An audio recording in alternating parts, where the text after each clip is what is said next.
읽겠습니다. 1 Thessalonians 5, chapter 5, 16 to 18. 항상 기뻐하십시오. 끊임없이 기도하십시오. 모든 일에 감사하십시오. 이것이 그리스도 예수 안에서 여러분에게 바라시는 하나님의 뜻입니다. 참으로 인자하시고 우리 사랑하시는 하나님 아버지께 찬양과 경배와 영광을 올려드립니다.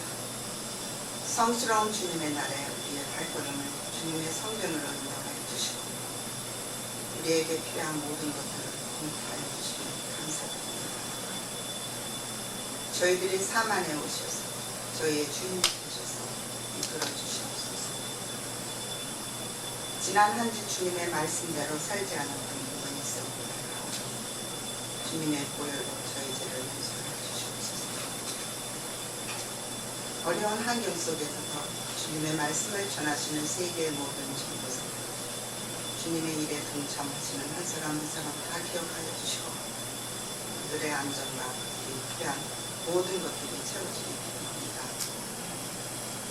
오늘 말씀 전하시는 목사님 성령 감화하시고 몸과 마음을 지치지 않게 하시고 하나님의 사역을 담당하고 이끌어갈 수 있도록 능력 부어주시옵소서. 제자 공동체도 주님의 말씀을 들을 수 있는 귀와 마음 주시고 주님께 더욱 의지하며 견고한 믿음과 다른 영적 생활을 할 수 있게 이끌어 주시옵소서. 이 모든 것을 우리 주 예수 그리스도 이름으로 기도하겠습니다. 하늘에 계신 아버지여, 이름이 거룩하게 여기시옵시고 나라가 오시시며 뜻이 하늘에서 이루어진 것 같이 땅에서도 이루어지다. 오늘 내게 일용할 양식을 주시옵고 우리가 우리에게 죄 지은 자를 사하여 준 것 같이 우리 죄를 사하여 주시고 우리를 시험에 들게 하지 마시고 다만 하소서. 나라와 권세와 영광이 아버지 영원히 오늘 하나님께서 주신 말씀은 요한복음 15장 9절부터 17절까지입니다. 공독하겠습니다. 하나님께서 나를 사랑하신 것과 같이 나도 너희를 사랑하였다. 너희는 내 사랑 안에 머물러 있어라. 너희가 내 계명을 지키면 내 사랑 안에 머물러 있을 것이다. 그것은 마치 내가 내 아버지의 계명을 지켜서 그 사랑 안에 머물러 있는 것과 같다. 내가 너희에게 이러한 말을 한 것은 내 기쁨이 너희 안에 있게 하고 또 너희의 기쁨이 넘치게 하려는 것이다. 내 계명은 이것이다. 내가 너희를 사랑한 것과 같이 너희도 서로를 사랑하여라.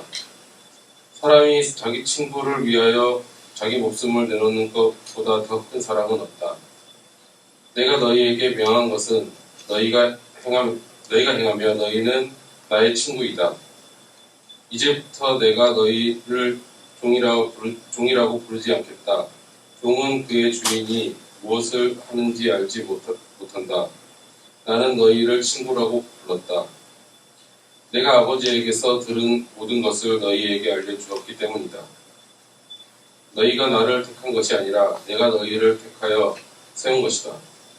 그것은 너희가 가서 열매를 맺어 그 열매가 언제나 남아있게 하려는 것이다.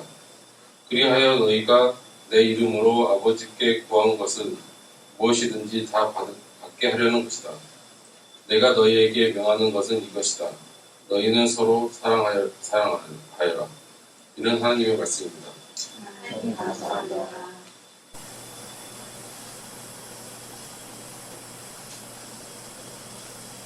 Come every soul by sin, oppressed there's mercy with the Lord, and He will surely give you rest by trusting in His word. Only trust Him, only trust Him, only trust Him now. He will save you, He will save you, He will save you now. For Jesus shed His precious blood, rich blood.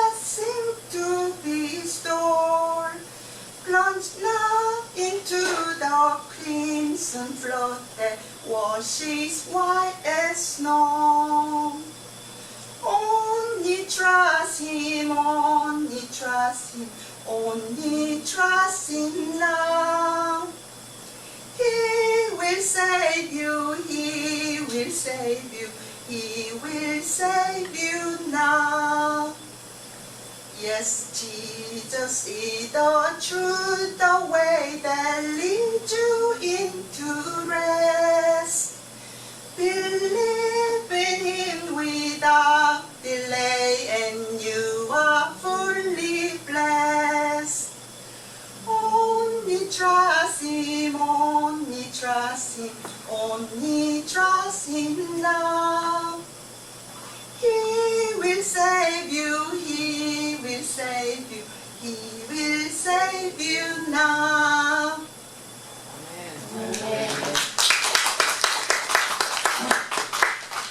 귀한 찬양 감사합니다. 우리는 그래도 영어를 잘 좀 들을 수 있잖아요. Only trust Him, only trust Him, He will save you now. 그러니까 주님만 의지하고 주님만 신뢰하라. 그가 너를 우리를 구하신다. 지금 구하신다라고 하는 바로 그 찬양 우리의 계속되는 고백이 되길 바랍니다. 우리 주 예수 그리스도의 은혜와 평안이 우리 모두에게 함께 하시기를 기원합니다. 지난 1월 초에 저희 서울에 계신 장인이 화장실에서 갑자기 이제 쓰러지셨는데, 물론 그 전에부터 암투병을 몇 년 동안 하셨었어요. 근데 왜 쓰러지셨나를 이제 검사를 하다가 뇌 종양이 계속 자라고 있다라는 것을 발견을 했습니다. 그래서 의사는 6개월 정도 사실 수 있을 것 같다라고 그때 이야기를 했는데, 날마다 점점 언어 능력이 떨어지고 신체 능력이 떨어지는 것을 우리가 이제 보게 되었고, 그리고 지난 23일 아침에 퇴근하는 길에 저희가 이제 회사에서 출발하는데 응급실로 가고 있고 심정지 상태다라는 걸 들었는데, 집에 도착하면서 이제 사망 선고가 내렸다라는 그 얘기를 들었습니다. 그래서 한 시간 남짓 벌어진 그런 모든 이야기들부터 그 전에 이제 처남이 발견을 하고 CPR을 하고 119를 불러서 가는 모든 과정이 한 40분 정도에 걸렸더라고요. 근데 그 모든 과정들, 그리고 모든 장례의 과정들, 병원으로 이송하고 또 병원에서 다른 병원으로 가고 하는 그런 모든 과정들에서 정말 우리가 상상할 수 없었던 그런 어려움을 당할 수도 있었는데, 그 당할 어려움들이 전부 다 놀랍게 치워지고 모든 장례 일정들이 순조롭게 이루어진 것을 경험하면서 정말 이런 것들이 하나님의 은혜구나, 하나님의 마지막 순간에 그래도 하나님의 이름을 부르고 부활 소망을 가지고 돌아가신 그 아버지의 영혼을 받으셨구나라는 그 확신을 갖고 장례를 치르게 되었습니다. 비록 병상에서 복음을 들으셨고 또 우리의 기도를 통해서 아멘으로 응답하시고 또 맨 마지막 또렷하게 하셨던 말씀이 천국에서 만나요 라고 하는 그 말씀이었지만, 우리는 바로 그 말씀이 그분의 신앙 고백이었다라고 그렇게 생각을 하면서 모든 일정을 치르고, 지금은 고통 없이 하나님 품 안에서 쉬고 계신 그 영혼 때문에 우리가 부활 소망을 가지고 그날을 기다리게 되었습니다. 오늘 우리가 읽은 본문의 그 내용들은 굉장히 그 뜻이 명확한 그런 주제를 가지고 있습니다. 사랑이라고 하는 주제죠. 마지막 17절에 보면은 주님께서 내가 너희에게 명하는 것은 이것이다. 너희는 서로 사랑하여라 라고 하는 이 말씀을 17절을 통해서 주고 계십니다. 예수님의 가장 중요한 그런 가르침 중에 하나가 사랑이다. 그리고 모든 성경에 가르치는 그 말씀들이 하나님 아버지의 사랑이라고 하는 것을 우리는 부인할 수 없습니다. 공관복음인 마태, 마가, 누가복음서에는 이 사랑에 대한 것이 예수님의 그 하나의 질문과 답으로 잘 나타나 있는데, 한 율법 교사가 예수님께 나와서 질문을 합니다. 사실 그 사람의 질문의 의도는 예수님을 좀 곤경에 빠뜨리려고 하는 그런 질문이었지만은, 예수님께 와서 한 율법학자가 이렇게 얘기하죠. 모든 것 중에 어느 것이 첫째라는 계명입니까? 라고 물어봅니다.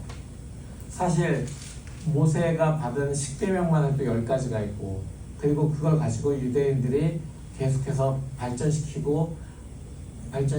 그 세부의 모든 계명들이 600개가 넘는 그런 많은 계명들을 가지고 있지만, 그 중에서 어떤 게 첫째라는 겁니까? 라고 물었을 때 선뜻 대부분의 사람들은 대답하기 쉽지 않을 것입니다.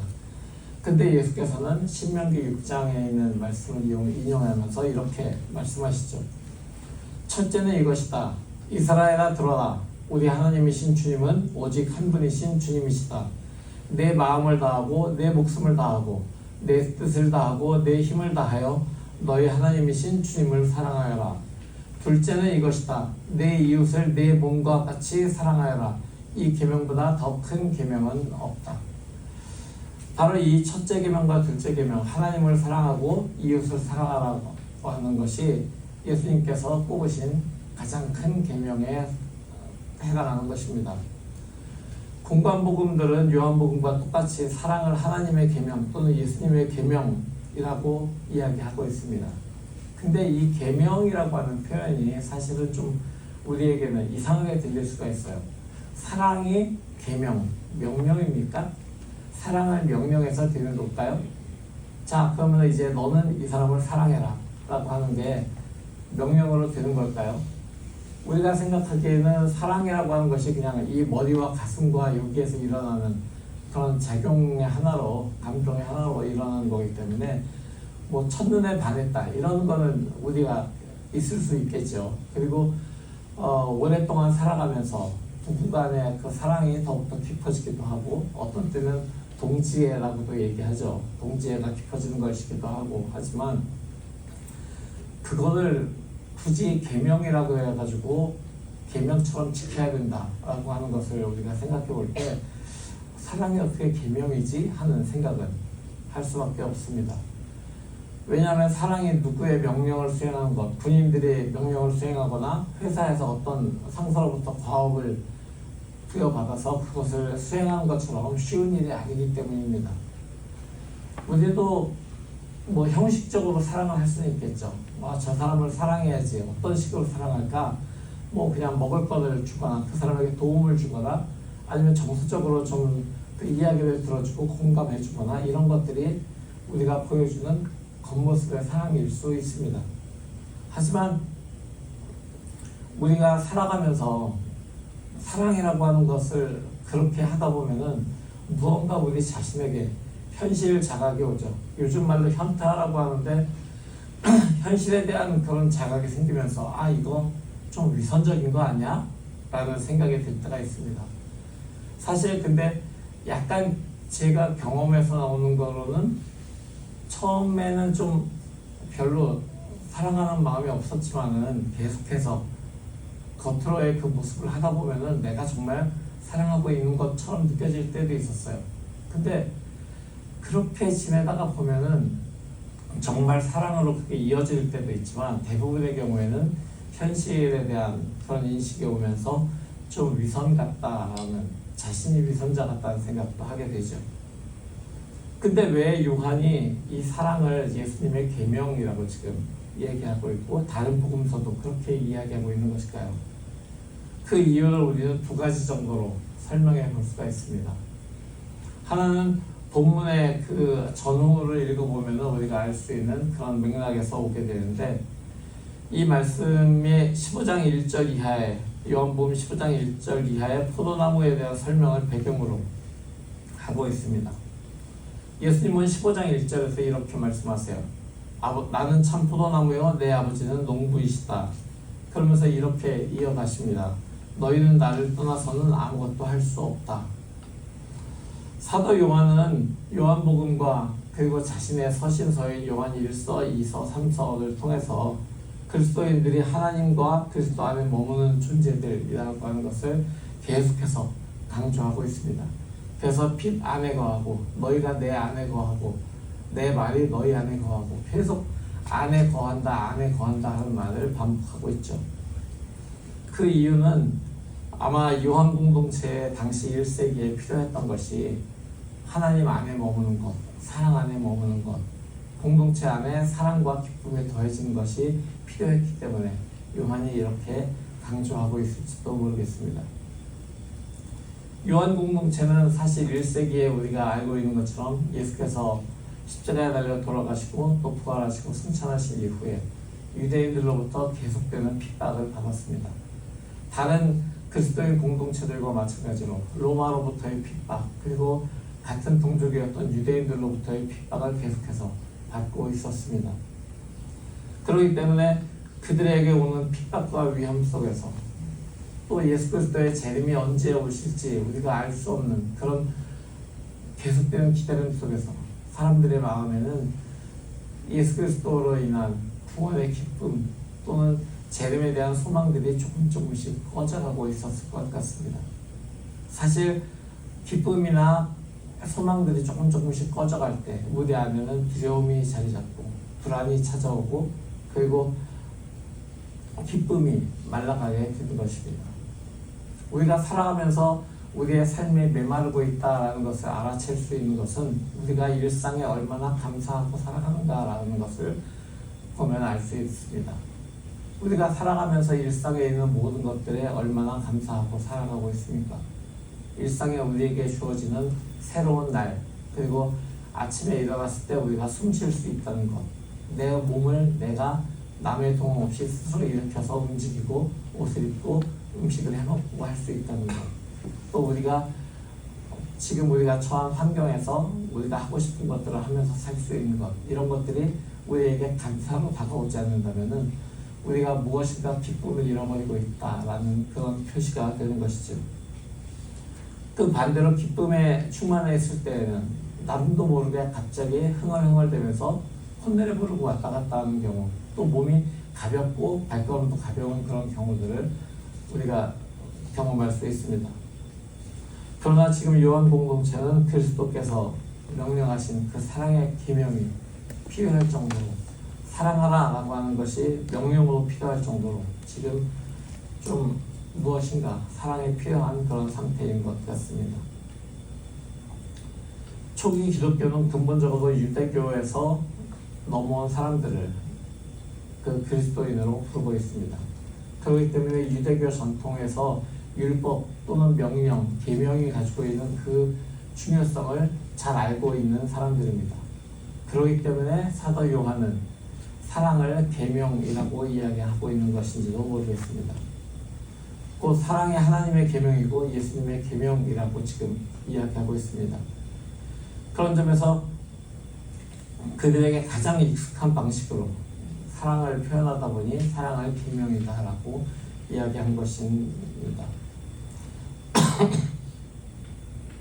그런데 사랑이라고 하는 이것을 계명이라고 얘기하지만 이것이 계명 또는 율법과는 조금 다르다라고 이야기할 수 있는 이유가 또 있습니다.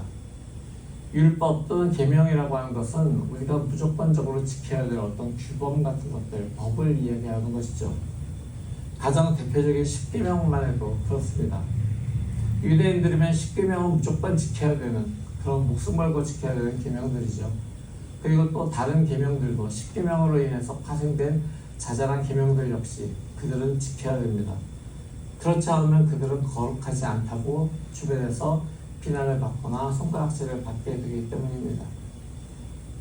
오늘 본문은 사랑을 그런 율법 또는 계명과는 다르게 설명을 합니다. 9절에 이렇게 이야기하죠. 아버지께서 나를 사랑하신 것과 같이 나도 너희를 사랑하겠다. 너희는 내 사랑 안에 머물러 있어라. 너희가 내 계명을 지키면 내 사랑 안에 머물러 있을 것이다. 그러니까 사랑이라고 하는 것은 우리가 사랑한다라고 하는 어떤 사랑해야 된다는 의무감을 갖거나 아니면은 사랑하고 싶다라고 하는 우리의 욕망만으로 가능한 게 아니라 이 사랑이라는 것이 하나님의 능력에 속해 있다라고 하는 것을 지금 예수께서는 말씀하고 계십니다. 사랑의 주도권이 하나님으로부터 나온다라고 하는 것이죠. 오늘 본문에서 서로 사랑하라고 분명히 이야기하지만 그것은 사랑하는 능력이 우리 안에 있어서 우리 안에 있는 사랑으로 우리가 서로를 사랑한다라고 하는 뜻이 아닙니다. 기독교 신앙에서 사랑의 핵심이라는 사실을 표현하기 위해서 사랑이 계명이다라고 이야기하는 거지, 사랑이 뭐 수학 실력이나 피아노나 바이올린 연주 실력처럼 우리가 연습해서 되는 것이 아니라고 하는 것이기 때문입니다. 하지만 오늘 많은 그리스도인들은 사랑을 실천한다라고 하는 그 노력들을 하죠. 공동체 내에서뿐만이 아니라 공동체 담을 넘어서 사회 전반에서도 사랑을 실천하기 위해서 노력합니다. 뭐 결식 노인들을 위해서 밥을 해서 제공을 한다든가, 또는 노숙자들을 위해서 홈리스를 위한 여러 가지 봉사를 한다든가 하는 것들도 많이 하고 있습니다. 우리 제자 공동체도 그런 봉사의 손길을 계속하고 있죠. 그런데 이런 구제나 사회복지 활동 같은 것들이 그리스도인의 사랑을 나타내는 중요한 수단이지만 우리의 이러한 노력들을 곧 사랑이다 라고 동일시하지는 말아야 되는 것입니다. 오늘 본문에 의하면은 예수께서는 우선 하나님이 자신을 사랑하신다라고 하는 그 이야기를 제자들에게 해주고 계십니다. 그리고 그 하나님의 사랑을 그대로 제자를 향해서 베풀고 계신 것을 말씀하십니다. 그러니까 예수께서 베푸신, 제자들에게 베푸신 사랑은 하나님으로부터 시작된 사랑인 것입니다.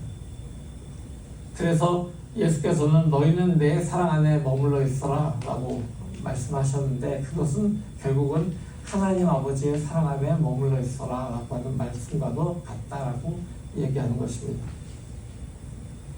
그렇습니다. 우리는 우리의 스스로의 노력으로, 스스로의 힘으로 사랑할 수 없습니다. 우리는 기껏해야 사랑하는 척 신용만 낼 뿐입니다. 물론 진실하게 사랑하는 사람들도 간혹 있습니다. 그렇지만 그것을 하나님의 사랑처럼 완전한 사랑이다라고 이야기하기는 힘듭니다. 이런 점에서 사랑의 하나님 안에 머물러 있는 것, 바로 그것이, 그리고 그분을 온전하게 믿는 것, 그것이 우리가 사랑 안에 참여할 수 있는 유일한 길인 것입니다. 그렇다면 우리가 하나님을 믿는 일에만 마음을 두게 되면 모든 게 다 해결되고 사랑이 저절로 일어날까요? 믿음만 있으면 실제로 우리가 살아가면서 감당해야 할 사랑의 실천이 저절로 된다라고 하는 걸까요? 사실 그렇지는 않습니다. 사랑의 근원적인 주도권은 하나님께 속해 있지만 그 실천이 우리가 감당해야 할 몫이기 때문입니다. 그래서 예수께서는 첫째 계명을 하나님 사랑, 둘째 계명을 이웃 사랑이라고 말씀하신 것입니다. 이 사랑의 계명이 우선 교회 공동체 안에서, 그리고 교회 공동체 밖을 향해서 구체적으로 실천되어야 한다는 의미에서 사랑을 지금 말씀하고 계신 것입니다. 우리 그리스도인들이 사랑의 주도권, 사랑의 근원이신 하나님을 믿는다면, 진실되게 믿는다면, 그리고 하나님과 하나가 되신 예수 그리스도를 믿고 있다면 우리에게 사랑의 실천은 당연한 삶의 결과로 나와야 되는 것입니다. 이 사랑의 실천은 우리의 기쁨을 우리 안에 주고, 주님의 기쁨을 우리 안에 주고, 나아가서 모든 사람들에게도 기쁨을 충만하게 합니다. 여러분들이 사랑을 시작했을 때를 한번 생각해 보십시오. 누군가를 사랑했을 때 그 사람의 모든 것을 채우기 위해서 내 모든 노력을 쏟아붓게 됩니다. 그 모든 노력을 쏟아붓는 그 모든 단계에서 힘이 들 수도 있지만 그 힘듦이 우리 안에 있는 기쁨으로 인해서, 그 사랑의 기쁨으로 인해서 사라지는 것을 우리가 경험합니다. 그것처럼 우리가 사랑의 하나님 안에서 머무르면서 그 사랑을 실천할 때 하나님께서 계속 베푸시는 그 사랑으로 인해서 우리 안에 기쁨이 점점 넘쳐나게 되고 우리가 우리의 이웃들을 진정한 사랑으로 대할 수 있게 되는 것입니다. 바로 그 기쁨이 우리 모두가 사랑으로 나아가게 되는, 사랑을 실천할 수 있는 원동력이 되는 것입니다. 한국에서 제가 장례를 치르면서 느낀 점은 자녀들이 아버지를 굉장히 많이 사랑했다라고 하는 것이었습니다. 그렇다면 그 자녀들이 보이는 그 사랑이 어디에서 온 것일까요? 저희 처남은 지금 큰 기업의 부장이기 때문에 굉장히 바쁜 그런 삶을 살고 있습니다. 그런데도 그가 아침에 출근하기 전에 아버지를 씻기고 패드를 채우고 불편하신 것이 없는지 살피고 출근하고, 돌아온 다음에도 다시 저녁에 와서 아버지를 씻기고 다시 옷을 갈아입혀드리고 또 아버지의 자리를 보아드린 다음에 그 옆에서 잠을 잡니다. 잠을 자면서도 수시로 기침을 하시거나 가래를 뱉으시고 싶을 때 옆에서 수발을 씁니다. 사실 그게 하루 이틀의 일이면 그냥 그렇다라고 할 수 있지만 사실 그 곁에 살고 있다는 아들이라고 하는 그 책임감으로 그것을 감당하기에는 어떻게 보면 좀 버거운 그런 일이었을 것입니다. 그럼에도 불구하고 그 모든 일을 해내는 그런 모습을 보면서 아 정말 아버지를 향한 사랑이 있는 그런 사람이구나라는 것을 곁에서 느낄 수가 있었습니다. 저희 아버지가 장인이 돌아가신 이후에 장모님이 약간 그 치매 증세가 조금 심해지셔서 계속해서 전세를 놓고 있는 다른 집에 자신의 옷을 놔둔 방이 있는데 거기서 옷을 가져오겠다라고 말씀을 계속 하셨습니다. 그러자 제 처남은 그 어머니를 만류하기 위해서 그 어머니가 지금 생각하고 있는 것이 선망 증세인 것을 알리기 위해서 아주 나긋나긋한 목소리로 계속해서 그 어머니를 설득하는 모습을 보게 되었습니다. 옆에 있던 저는 살짝 화가 나서 아니 어머니 그게 아니라니까요 라고 목소리가 올라갔는데 제 처남은 잠깐만요 그러더니 계속해서 그 어머니를 만류하는 그런 모습을 보게 되었습니다.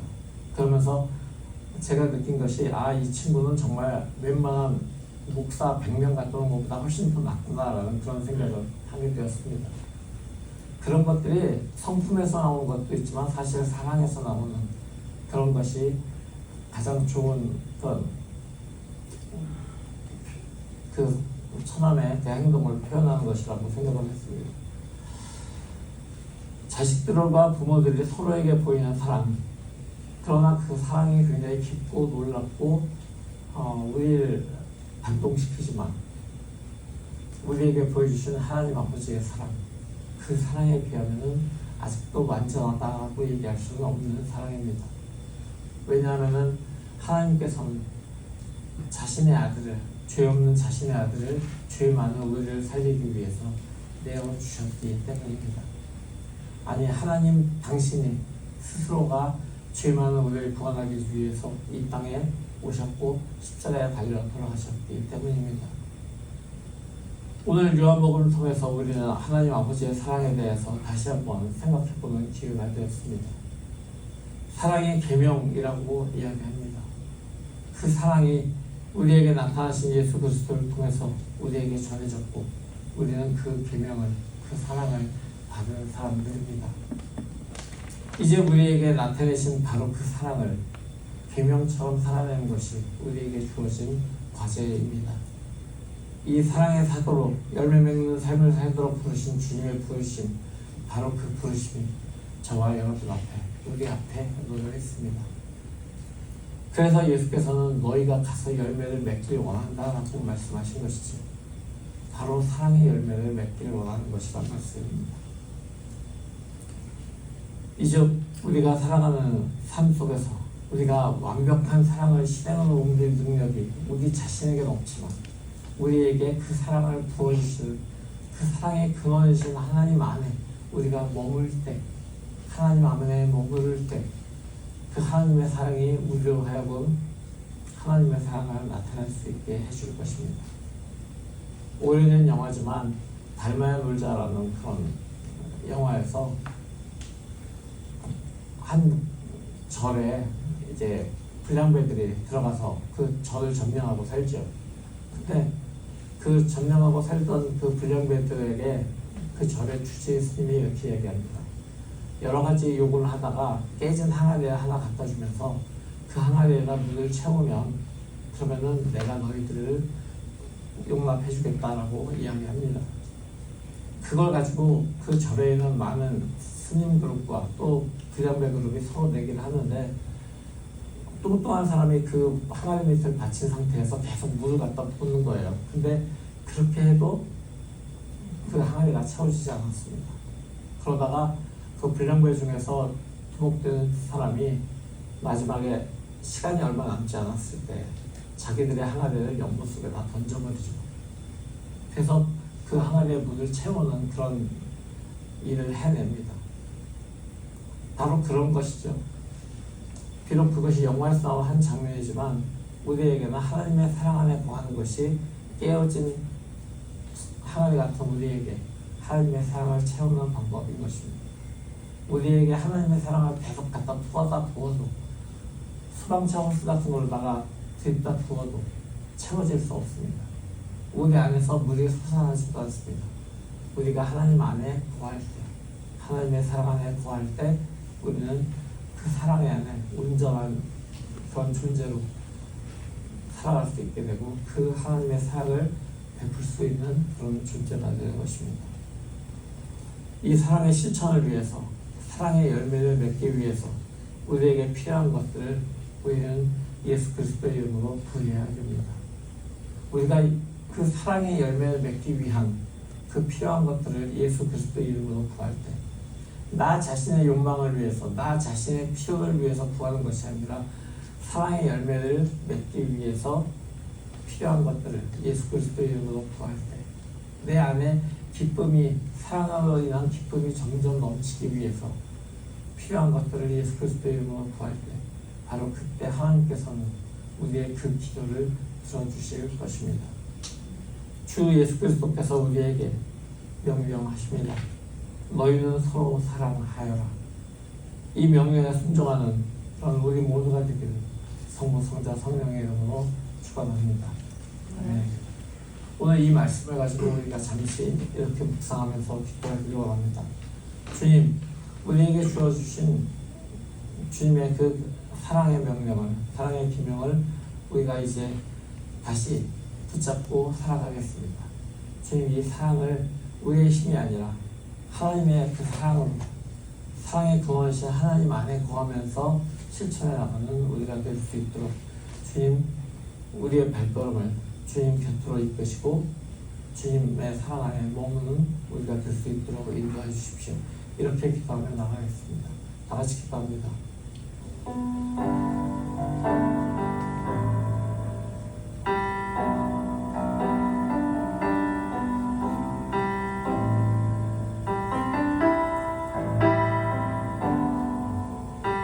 사랑이 없고 소망이 없던 이 땅에 사랑의 왕으로 오신 예수 그리스도의 이름을 찬양합니다.